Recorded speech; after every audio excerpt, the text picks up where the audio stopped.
ทำไมเขาถึงถูกฆ่าเพราะมันเป็นอาหารมันคิดไหมว่าการเป็นส่วนหนึ่งของดีมานด์เนี่ยเป็นสิ่งที่ผิด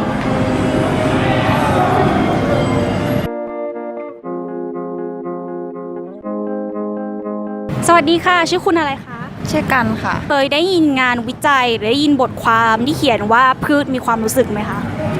เหมือนเคยนะเคยอ่านไหมคะน่าจะไม่เคยอะค่ะมันได้ยินมาผ่านๆตอนได้ยินมาคิดยังไงเชื่อหรือเปล่าหรือคิดว่าเป็นเรื่องไร้สาระก็เหมือนจะไม่ได้คิดอะไรอะค่ะเหมือนแบบว่าก็อาจจะจริงแต่ก็ไม่ได้ถึงกับค้นหาความจริงตรงนั้นคิดว่าเวลาเรากินพืชเนี่ยเราควรรู้สึกแย่ไหมที่ทำให้พืชเจ็บรู้สึกว่ามันก็เหมือนอาหารนะคะถ้าเกิดเวลาเรากินหมูหรือไก่นะคะว่าเรารู้สึกแย่ไหมคะที่ทำให้เขาทรมานถ้าตอนกินน่าจะไม่ค่ะแต่ถ้าลองได้คิดกลับไปก็มันก็แย่เคยเห็นภาพจากโรงฆ่าสัตว์ไหมคะเคยค่ะเป็นรู้สึกยังไงบ้างตอนเห็นมันก็น่าสลดใจคิดว่าเขาสมควรถูกทำอย่างนั้นไหมคะ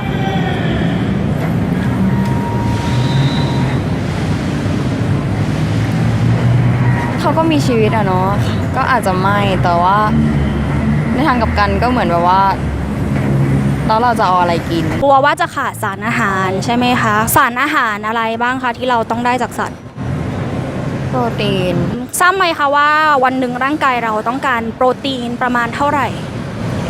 ไม่ค่ะจริงแล้วร่างกายคนเราอ่ะต้องการโปรตีนน้อยมากๆเลยนะมันขึ้นอยู่กับน้ำหนักตัวเมื่อเราไม่ต้องการโปรตีนจากสัตว์แล้วเนี่ยคิดว่าเรายังจำเป็นต้องกินเขาอยู่ไหมคะ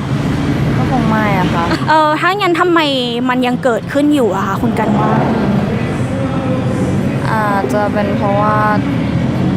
มันอร่อยมันอร่อยใช่ไหมคนเขาก็กินกันมาตั้งแต่สมัยก่อนแล้วมันก็เป็นอะไรที่ทำมาเรื่อยๆค่ะคุณกันคิดว่าการที่สิ่งหนึ่งที่คนทำกันมาเรื่อยๆทำให้มันกลายเป็นเรื่องที่ถูกต้องชอบทำได้ไหมคะได้ค่ะเคยได้ยินพิธีสตรีไหมคะไม่เป็นไรบอกได้ถ้าเกิดสามีตายเนี่ยผู้หญิงเดียวจะต้องกระโดดลงกองไฟแล้วตายตามสามีไปอ่ะคิดว่าเป็นประเพณีที่ถูกต้องไหมถ้าเกิดมีคนจะมาทำอย่างนี้ในประเทศไทยคุณกันจะยอมไหมคะไม่ค่ะ ไม่ยอมเนาะมันจริงแล้วการที่มันเป็นประเพณีหรือการที่มันทำสืบต่อกันมานานก็ไม่ได้หมายความว่ามันจะต้องเป็นเรื่องที่ถูกต้องหรือเปล่าก็ใช่คิดว่าการฆ่าสัตว์เป็นเรื่องที่ถูกต้องไหมคะก็คงไม่อะค่ะเราไม่ต้องทำได้ไหมคะถ้าในประเทศไทยนี่ยากนะคะแต่ถ้าเป็นรายบุคคลก็คงได้อะค่ะยากคือถ้าเกิดเราไม่ทำเราสมมติเราไม่ซื้อเนื้อสัตว์เราไม่กินเนื้อสัตว์ก็ยังมีคนอื่นทำอยู่ใช่ไหมใช่เห็นด้วยไหมคะว่าการเปลี่ยนแปลงที่ยิ่งใหญ่เนี่ยมันต้องเริ่มจากคนเล็กๆทีละคนแล้วก็เพิ่มขึ้นเรื่อยๆมันถึงจะเกิดขึ้นได้ใช่ค่ะหมูกับไก่ต้องใช้ชีวิตอย่างทรมานมากคุณกันคิดว่าคุณกันอยากเป็นส่วนหนึ่งของอุตสาหกรรมนี้อยู่ไหมก็ถ้าเลิกได้ก็อยากจะเลิกค่ะอะไรทำให้คุณกันหยุดคุณกันไว้ทำให้คุณกันยังเลิกไม่ได้ก็เป็นคนชอบกินนะคะแบบว่าอร่อยใช่ไหมความอร่อยของเรามีค่ามากกว่าชีวิตของเขาหรือเปล่าก็ไม่นะคะเคยคิดมาก่อนไหมคะประเด็นนี้ว่าจริงๆแล้วความอร่อยของเรานี่มันก็ไม่ได้สำคัญนะไม่เคยคิดเลยไม่เคยเนาะจริงๆปอก็ไม่เคยคิดมาก่อนเหมือนกันแล้วผักมันไม่อร่อยเหรอก็อร่อยมันก็อร่อยนะมันก็กินได้แล้วเดี๋ยวนี้ก็มีอาหารวีแกนที่อร่อยแล้วก็รสชาติอาจจะไม่เหมือนหรอกอันนี้ปอก็บอกได้ว่ามันไม่เหมือนเพราะว่าปอก็เคยกินเนื้อสัตว์มาก่อนเหมือนกันแต่ว่ามันก็อร่อยเหมือนกันแล้วเราก็สามารถดำรงชีวิตอยู่ต่อไปได้เนาะโดยไม่กินเขาความอร่อยของเรามันไม่ได้มีค่ามากกว่าชีวิตของเขาแล้วเราก็ไม่ขาดโปรตีนหรือไม่ขาดสารอาหารอะไรเลยถ้าเกิดเราจะเลิกกินเขาเนี่ยคุณกันอยากลองดูไหมคะน่าจะยากอะค่ะอะไรทำให้เป็นเรื่องยากเพราะว่า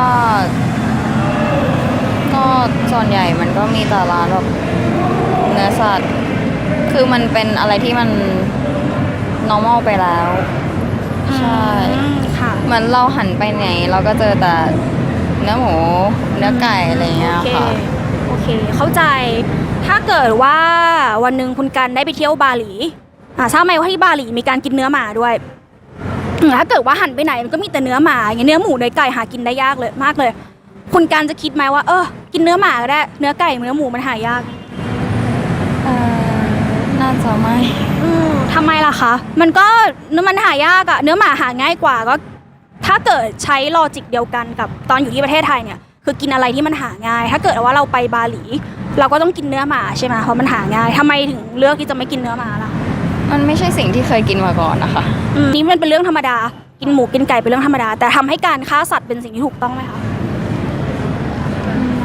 ไม่ถ้างั้นทำไมทำไมเขาถึงถูกฆ่าไก่หมูวัวไก่ในโรงฆ่าสัตว์เนี่ยค่ะ เพราะมันเป็นอาหาร เพราะว่ามันเป็นอาหารโอเค เพราะว่าพวกเราใช่ไหมที่กำหนดให้เขาเป็นอาหาร การอยากเป็นส่วนหนึ่งของการทำให้สัตว์ต้องทรมานหรือเปล่า ไม่ค่ะ แล้วคุณการคิดไหมคะว่าเวลาที่พวกเราไปซื้อ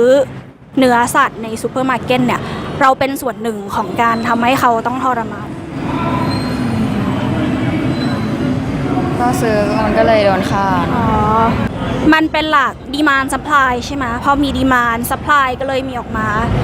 แล้วคุณกันก็บอกว่าเพราะว่าเขาถูกฆ่าเพราะเราเป็นหนึ่งในดีมานกันก็เห็นว่าการฆ่าสัตว์ไม่ใช่สิ่งที่ถูกต้องดังนั้นคุณกันคิดไหมว่า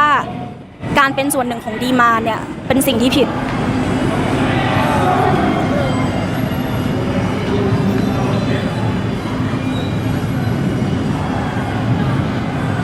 ไม่อยากพูดว่าผิดเลยอะค่ะ ไม่อยากพูดว่าผิด มันก็อาจจะไม่ควรแต่ มันไม่ คือคนส่วนใหญ่อาจจะไม่ได้มองว่ามันผิด โอเค แต่สำหรับตัวนี่เราก็แบบว่า คือใจหนึ่งมันก็ยังรู้สึกว่า มันก็ยังเป็นเรื่องที่คนเขาทำกัน แต่